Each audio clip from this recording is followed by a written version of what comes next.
Me and my companions managed to defeat the foe. Luckily, most of the Yurg have remained in their pens and appear dormant. These creatures tend to be passive when not given direct orders. As we survey the field of our recent victory, we suddenly hear a whimper. Following the sound, I find a small nook high up on a wall, and therein I spy none other than Renkailon. The dark elf is curled up, hugging his knees while shaking and mumbling. He is clearly in shock. I tell him that it is time to leave. He looks up at me, eyes full of tears. Vagrus, is that you? I assure him that is me, then emphasize that we must go. Now, the caverns between us and the surface are loud with the clamor of hostile Varukai. Renkailon slowly blinks a few times and climbs down quickly, not even looking at the dormant Yurg. As the two of us rejoin my cums, I can hear the dark elves closing in. I must get my company out of this place. The next few minutes feel like a nightmare, rushing through seemingly endless tunnels, never quite finding the right passage in the incessant dark of these Varukai vaults. I push on and on. But then, miraculously, we somehow end up inside the cave that opens to the surface. Unfortunately, judging from the noises closing in, the dark elves are right behind us. Also, outside the sun is about to set, so our subterranean pursuers most likely will not have any difficulties following us out into the open. As we stumble outside, I can see that my comitatus is not too far away.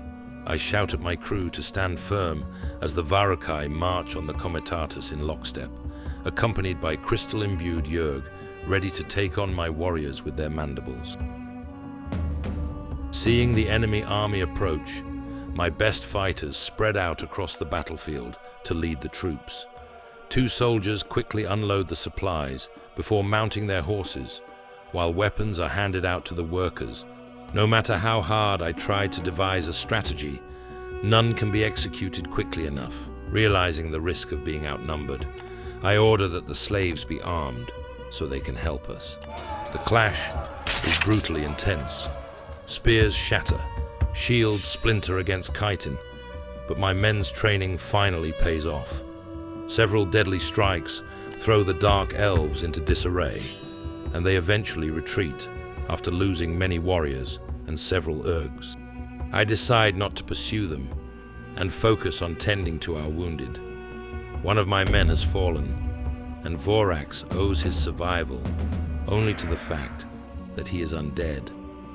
Amidst broken limbs and severed insectoid appendages, I claim our victory on the battlefield. The Varukai lost almost all of their Yurgs and suffered enough casualties that they retreat for the time being, and do not harass us while I rearrange our lines and move away from the Everdark entrance. I take a moment to check up on Renkailon. The dark elf is visibly shaken. I'm fine. I really am. We'll have to report something to Lakor now. I'll tell you what occurred inside later. Just let's get as far from this place as possible. Then he rearranges the hood on his face, as he is wont to do. I push the comitatus to make haste and get some distance between it and the Everdark gate before I give the order to halt. Dusk creeps in on the land, and I have to stop for the day. I'm confident that the Varukai will not pursue us, not in their defeated state anyway. As my crew sets up camp, I ponder what to do with the unfortunate prisoners I broke out of the Varukai outpost. Why not lead them to the Crimson Gate? No, that would take me too far from my contracts. I decide to take them to Tor'Zag Shelter. Once there, they can do as they wish. Once the decision is made, I retreat to my tent to rest. This whole Varukai expedition was exhausting.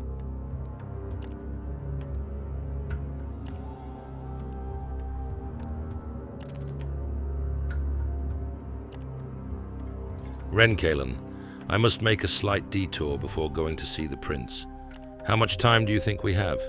You saved my life, so I'll give you 20 days before I go to Devon myself.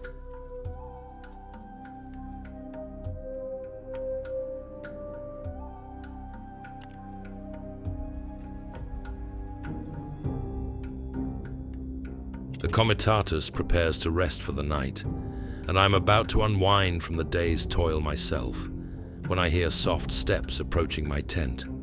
It is Renkailon, who pulls back the fold. The fact that I heard him must mean that he wanted to be heard. We must speak. I can tell that he is serious, so I invite him inside. Moving fluidly as ever, the dark elf sits down before me, cross-legged. Back when we were raiding the Varukai tunnels, and after you got me out of there, I made a half-hearted promise to explain to you what occurred inside. Maybe now is the time. If you would listen, the time might be indeed now. I'm listening. So, then, you might have noticed that I was somewhat shaken after you rescued me. That was because I somehow lost control. Everything went smoothly at first. Once I crept in, most guards and all the slaves thought I was just another low-caste Varukai passing by on some errand. I had to revert to sneaking only once I was further in, and while crawling through an abandoned part of the tunnels, the ground gave way, and I found myself neck deep in that Yerg hole. Nasty fucking place to fall into. Scary, too. Just believe me. Yep, believe me. You must.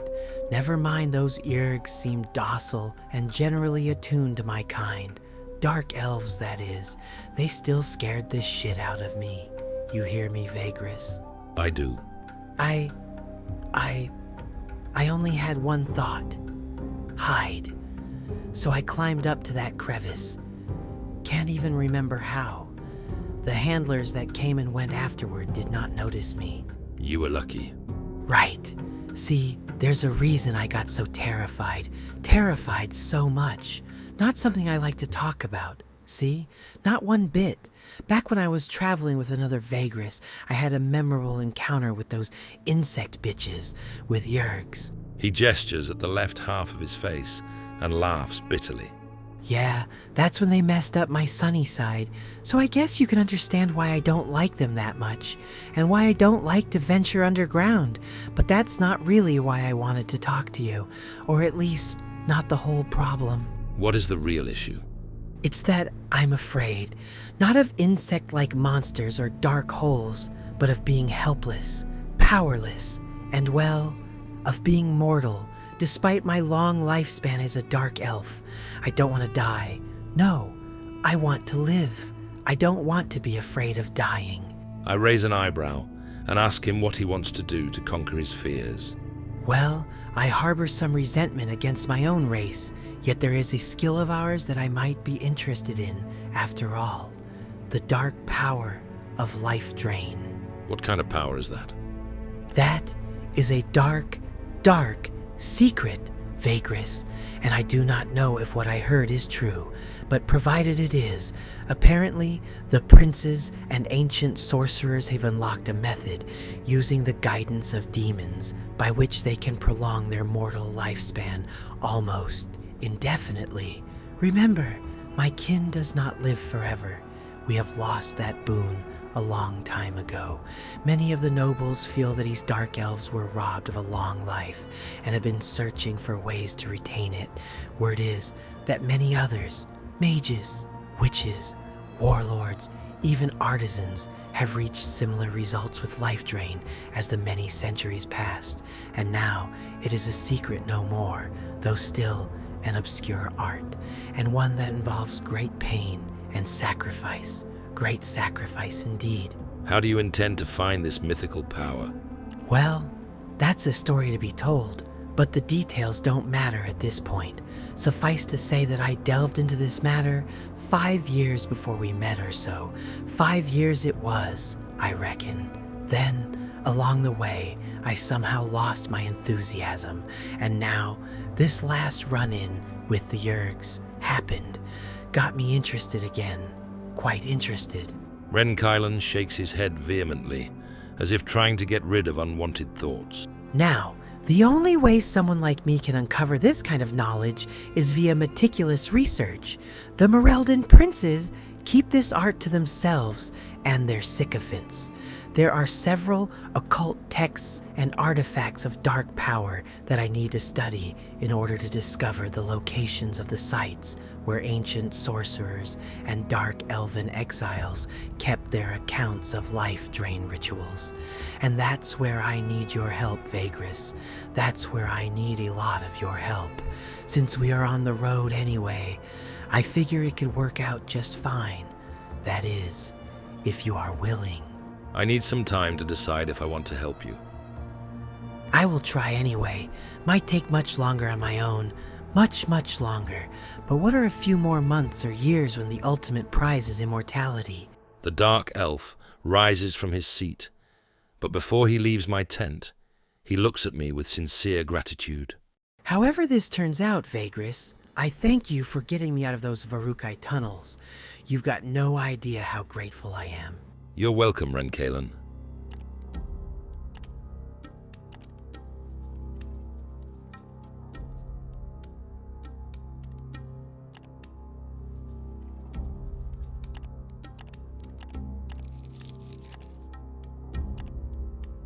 Just fantastic.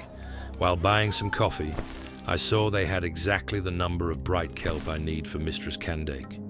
I didn't bother with any other trade goods and stocked up on food. After so much time away from Tor'Zag, I catch up on the latest rumors and let my men enjoy a good night behind solid walls. The loss of a few men made me realize that the world is even more dangerous than I had thought. Without my workers and slaves, we probably would have been killed. I decide to hire more men and acquire a few mounts.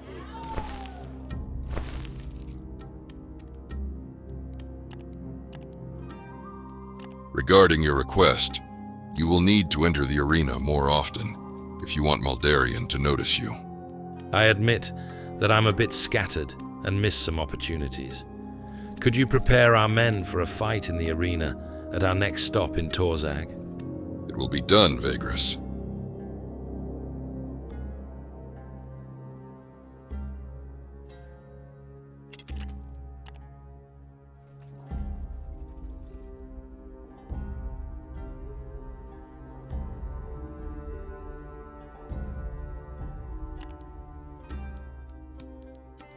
At last, a return on investment, more than lucrative. The quartermaster seems just as delighted when I lay the cargo down in front of him.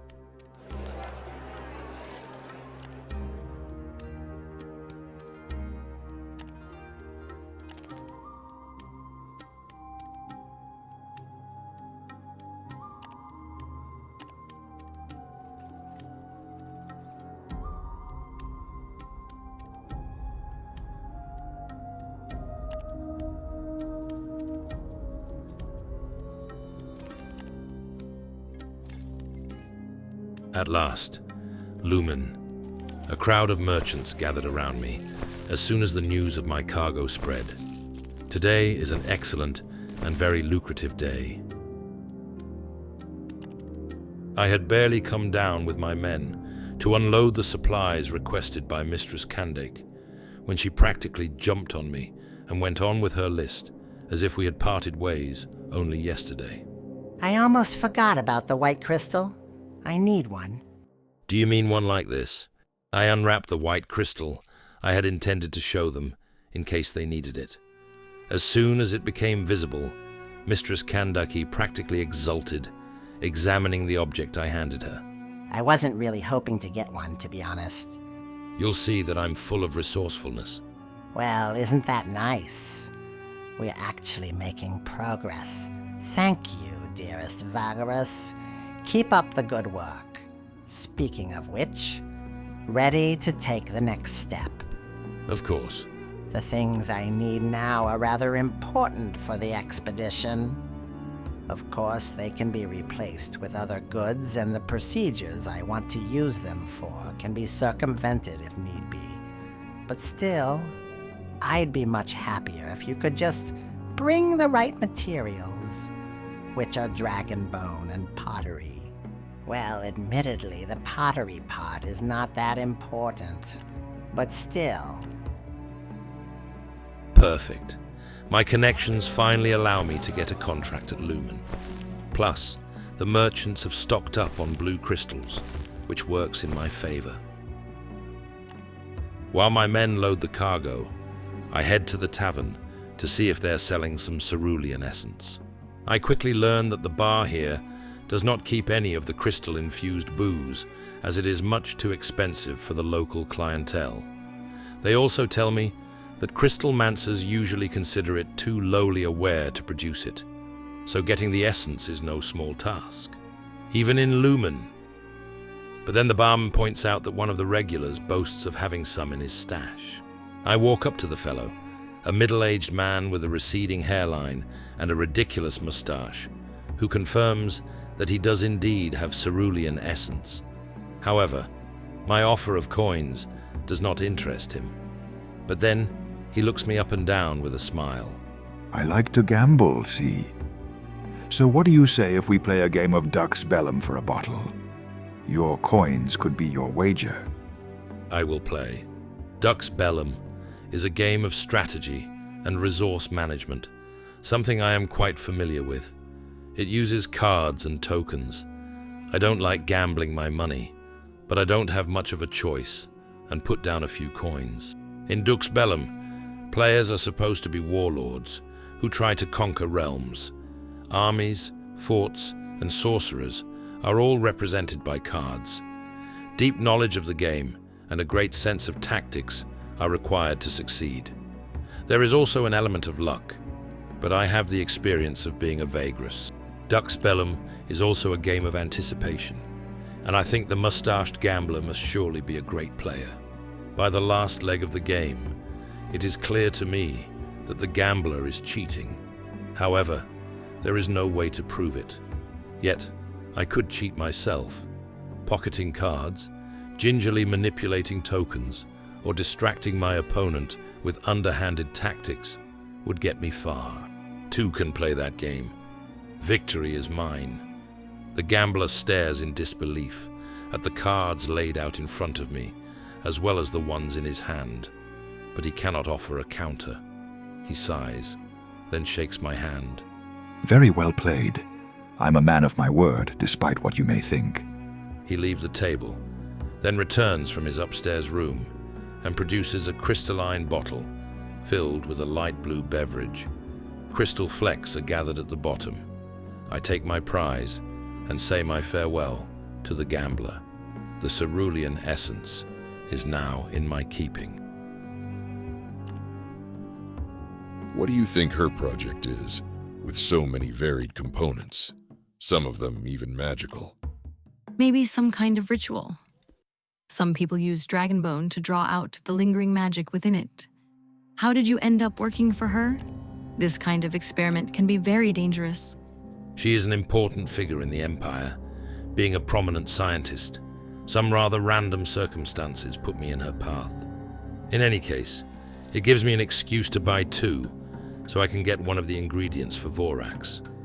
I'll try to negotiate a discount.